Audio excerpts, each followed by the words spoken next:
नमस्ते, मैं अविचल दुबे।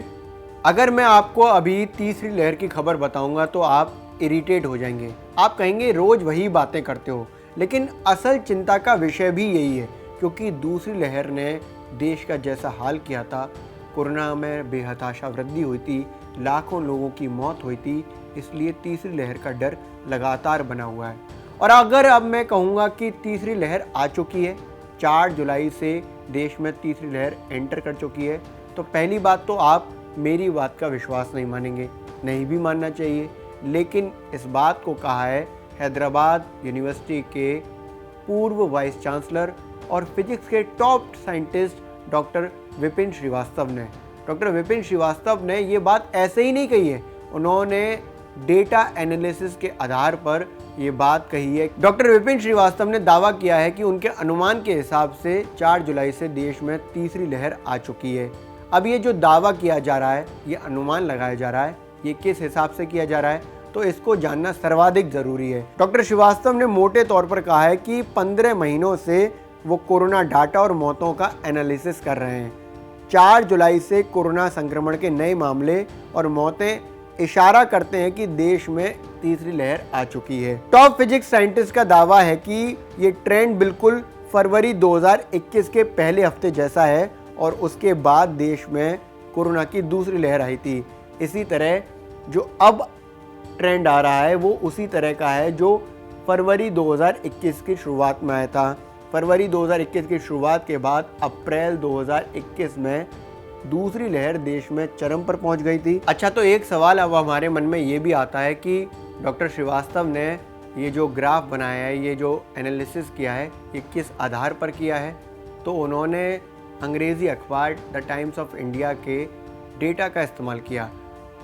बीते 450 दिन से जो टाइम्स ऑफ इंडिया ने लगातार डेटा अपलोड किया, डॉक्टर विपिन श्रीवास्तव ने उसका इस्तेमाल किया और उस हिसाब से बताया है कि जो तीसरी लहर है वो इस देश में एंटर हो चुकी है। दावा किया है मोटे तौर पर, कैसे किया है तो वो मैं आपको बताता हूँ। डॉक्टर श्रीवास्तव का कहना है कि उन्होंने 3 मैट्रिक्स बनाए हैं जो अलग अलग चीज़ों के बारे में बताते हैं। एक मैट्रिक्स बताता है कि तीसरी लहर आ चुकी है, ये दावा करती है। दूसरी मैट्रिक्स कोविड से होने वाली डेली मौतों की संख्या के आधार पर है, जिसका नाम DDL रखा गया है।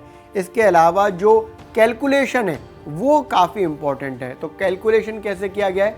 कैलकुलेशन इस हिसाब से किया गया है कि 24 घंटे में नए जो मामले आ रहे हैं सामने, यानी कि एक्टिव केसेस, और जो ठीक हो रहे हैं, इसका अनुपात लगाया गया है। इसके साथ ही इसके पैरेलली जो मौतें हो रही हैं उनको देखा गया है। डॉक्टर श्रीवास्तव ने अपने ग्राफ और एनालिसिस के आधार पर समझाया है कि नए केसेस ज़्यादा आ रहे हैं और पुराने केसेस ठीक कम हो रहे हैं, यानी कि रिकवरी कम हो रही है और एक्टिव केसों की संख्या बढ़ रही है। तो ये जो पूरी की पूरी मैट्रिक है वो नेगेटिव चली जाती है। ये पॉजिटिव तभी होती है जब नए केसेस कम आते हैं और रिकवरी ज़्यादा होती है। ये मैट्रिक्स तब भी नेगेटिव हो जाती है जब कोरोना मामलों की संख्या के अनुपात के आधार पर जो मौतें हैं वो ज़्यादा होती हैं। इसके हिसाब से ये मैट्रिक्स ये भी साफ तौर पर कहती है कि अच्छी स्थिति तभी मानी जाए जब मौतें कम हो।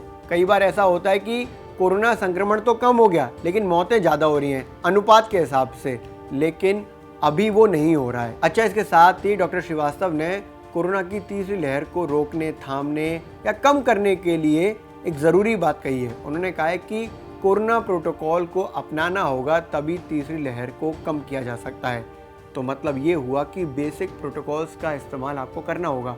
बेसिक फॉलोअप्स जो आप बीते 1.5 साल से करते आ रहे हैं उनको बरकरार रखना होगा, जैसे मास्क लगाना, सोशल डिस्टेंसिंग बरकरार रखना, सैनिटाइजेशन करना, ये ज़रूरी है आप करें।